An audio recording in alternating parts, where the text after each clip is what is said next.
अस्सलाम वालेकुम व्यूअर्स, उम्मीद है आप सब ठीक ठाक होंगे, खुशबाश होंगे और अपने घरों में खैर आफियत के साथ होंगे। थंबनेल से आपको पता चल गया होगा, आज हम बनाने जा रहे हैं बहुत इजी वे में वाइट चीज़ सॉस। ये बहुत इजी रेसिपी है, ज़्यादातर फास्ट फूड में ये यूज़ की जाती है। तो इसको बनाना शुरू करते हैं। बिस्मिल्लाहिर्रहमानिर्रहीम। सबसे पहले हम लेंगे 2 टेबल स्पून ऑलिव ऑयल के। आप चाहें वेजिटेबल ऑयल ले लें, आप चाहें बटर ले लें, वट एवर यू वॉन्ट आप ले सकते हैं, नो प्रॉब्लम।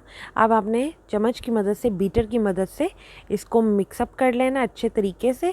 लो फ्लेम पे हमने सॉस को बनाना है, आपने मीडियम फ्लेम नहीं करनी, बिल्कुल लो फ्लेम रखनी है, क्योंकि अगर आप मीडियम फ्लेम करेंगे तो फ़ौरन से आपका मक्खन और ये ऑयल और मैदा जल जाएगा। ठीक है जी। अब हमने अच्छे से मिक्स करने के बाद 1 कप हमने दूध का डाल लेना इसमें। स्क्रीन पे आपको इनकी क्वांटिटी नज़र आ रही होगी और बहुत ईजी है, डिस्क्रिप्शन बॉक्स में भी मिल जाएगी। अब आपने इसमें 1 कप दूध डाल दिया, 2 टेबलस्पून मक्खन या 2 टेबलस्पून ऑयल जो भी आपके पास है, और 2 टेबलस्पून आपने मैदे के डाल दिए। फिर आपने 1 कप इसमें दूध का डाल दिया। अब हाफ़ टी स्पून इसमें सॉल्ट जाएगा हस्बे ज़रूरत। हाफ़ टी स्पून इसमें जाएगी काली मिर्च पाउडर का। आप चाहें कम ज़्यादा कर सकते हैं, लेकिन इसमें इतना ही होता है और इतना ही होना चाहिए।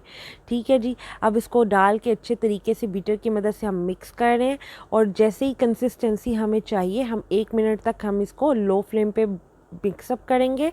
जैसे ही थोड़ा सा थिक होना स्टार्ट होगा, आपने इसमें चेडर चीज़ 2 टेबलस्पून और मोज़रेला चीज़ 3 टेबलस्पून वो आपने इसमें डाल देना है, जैसे मैंने डाल दिया है।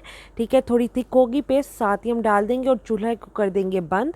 मैंने फ्लेम ऑफ कर दी है और अब मैं इसे मिक्स कर लिया अच्छे से, और हमारी वाइट चीज़ सॉस बिल्कुल रेडी है। तो अगर रेसिपी अच्छी लगी है, प्लीज़ इसे लाइक और शेयर कर दें, चैनल को सब्सक्राइब कर दें, बेल आइकन को लाजिम दबाइएगा प्लीज़। तो अपना ख्याल रखिएगा, दुआ में याद रखिएगा। अल्लाह हाफ़िज़।